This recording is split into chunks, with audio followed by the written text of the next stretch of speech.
The light shines on in the darkness. About a year ago, I happened to have been visiting one of our priests who was then a patient at a local hospital. It had already been a long day, and I finally found a few minutes for this visit around 9 o'clock in the evening. After chatting and praying with him, I exited the hospital near the emergency reception area because of the hour. I found a friend that I have come to know pretty well here in the Archdiocese of Atlanta, then waiting in the emergency room. He was there because his grandmother had been taken to the hospital with what would eventually prove to be a fatal heart attack.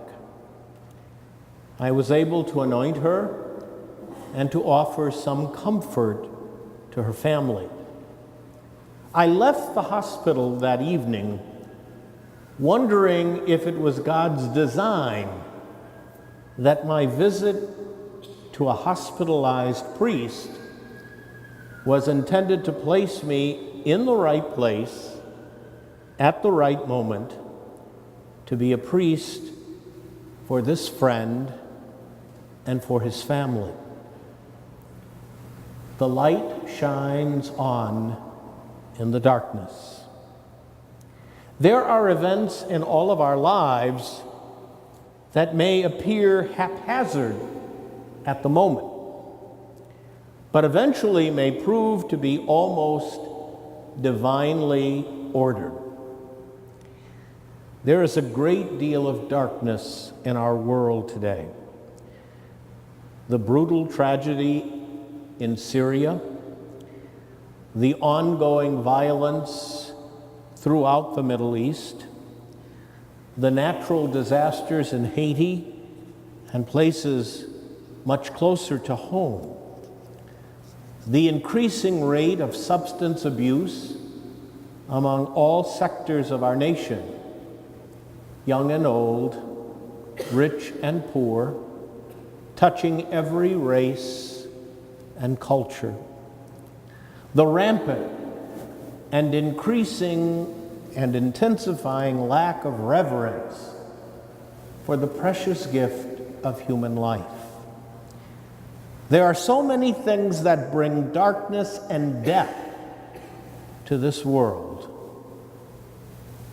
The light shines on in the darkness. Our annual White Mass is upon us once again, and I am privileged to offer this Eucharist with and for you and all of your families and loved ones, the doctors, medical personnel, and hospital staffs.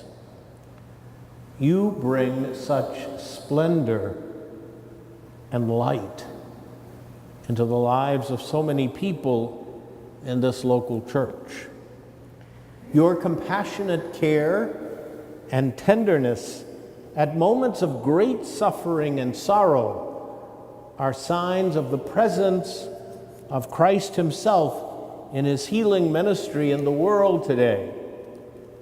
You are the disciples sent, sometimes not 2 by 2, but one at a time, into those places where Jesus himself intended to visit, and he visits in your presence. And his light is made visible in your generosity and in your kindness and in your compassion. The work of hospitals and medical institutions and medical personnel is more often today, especially, identified with the concerns of business and corporate activity, that it is occasionally possible to forget that your own hard work is, in fact, a light shining in the darkness, a light shining for countless thousands of people right here in North and Central Georgia. the unpredictable moments of comfort and consolation that you bring, along with your colleagues, to the lives of people is the real reason that we honor you each and every year with this Eucharist and with the reception that will follow. Our medical servants are lights in the darkness for this community, and for that, and for you, and for all of your service, we give thanks and praise to God.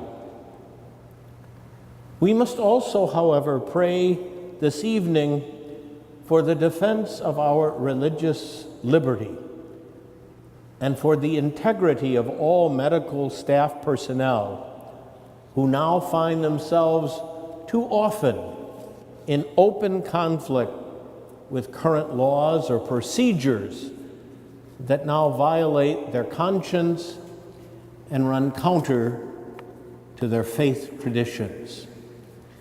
The darkness that we currently face must be confronted and strongly resisted. Your service must continue to be a light shining in the darkness. You are all the servants of the light, and we are so fortunate to have you in our midst and in our lives. Thank you for allowing the bright light of your faith and your professional competence to bring light and hope and confidence to the dark corners of our world. In the words of the old Negro hymn, "Let your little light shine."